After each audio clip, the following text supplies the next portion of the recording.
Nous venons de terminer sous la direction du commandant suprême de forces armées de la République démocratique du Congo et de la police nationale congolaise une réunion du Conseil supérieur de la défense élargie où nous avons essentiellement passé en revue la situation opérationnelle dans toute la République démocratique du Congo, mais spécifiquement dans l'Est de la République démocratique du Congo. Cette réunion du Conseil supérieur de la défense était la première avec le nouveau chef d'état-major général qui a eu à la suite du vice-premier ministre, ministre de la Défense, donné les grands axes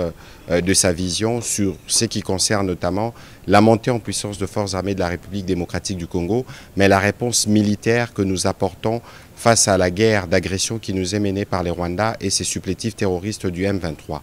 Comme vous l'avez suivi à travers les médias ce matin, dans le rapport qui a été fait par le chef d'état-major général, nos troupes ont repris l'initiative et nous ne voulons pas aller dans des annonces, mais vous allez voir que dans le jour qui vient, la montée en puissance de forces armées de la République démocratique du Congo va se poursuivre et les pans du territoire qui sont occupés par les forces d'agression seront récupérés. Nous aurons régulièrement l'occasion de vous faire le point de ces progrès. Au-delà de la question opérationnelle qui a été abordée dans toute sa dimension, nous avons aussi abordé les aspects diplomatiques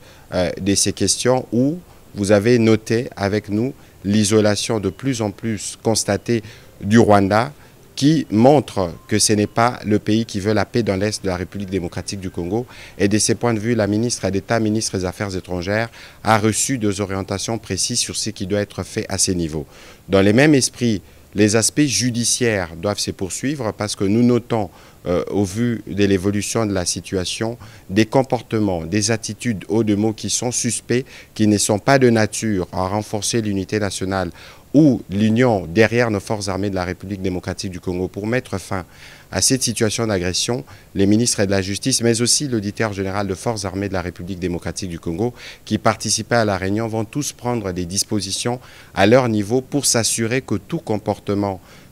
à caractère subversif qui ne rentre pas dans l'objectif premier de la reprise de l'intégrité territoriale de d'autres pays, c'est des comportements qui pourront être sanctionnés. Le même constat a été fait dans la couverture médiatique des événements dans l'Est de la République démocratique du Congo, comme nous avons eu à le relever à travers les mises en garde qui ont été faites. Nous voulons vous dire que des mesures seront prises dans les jours à venir contre tous les médias qui travailleraient dans le sens d'accompagner l'œuvre terroriste qui s'est faite en République démocratique du Congo. Pour l'impératif de la paix, il y a des mesures qui devront être prises absolument pour qu'on s'assure que tous les efforts nationaux qui sont faits pour restaurer la paix dans l'Est de la République démocratique du Congo puissent l'être. Nous avons évidemment eu l'occasion de passer en revue aussi d'autres questions d'importance capitale qui sont traitées au niveau de nos différents services pour nous rassurer que toutes les mesures sont prises pour que la paix soit restaurée, que la sécurité règne partout en République démocratique du Congo. Nous allons terminer évidemment par rappeler la mobilisation que le président de la République ne cesse de demander à tous les Congolais autour de forces armées de la République démocratique du Congo dont il a à nouveau loué la bravoure et les sacrifices. Et donc nous allons réitérer ces demandes pour que toutes les populations congolaises fassent confiance au président de la République, mais aussi aux efforts soutenus du gouvernement dans le cadre des différents fronts militaires, diplomatiques, judiciaires, économiques et médiatiques pour que nous puissions restaurer la paix dans l'Est de notre pays une fois pour toutes.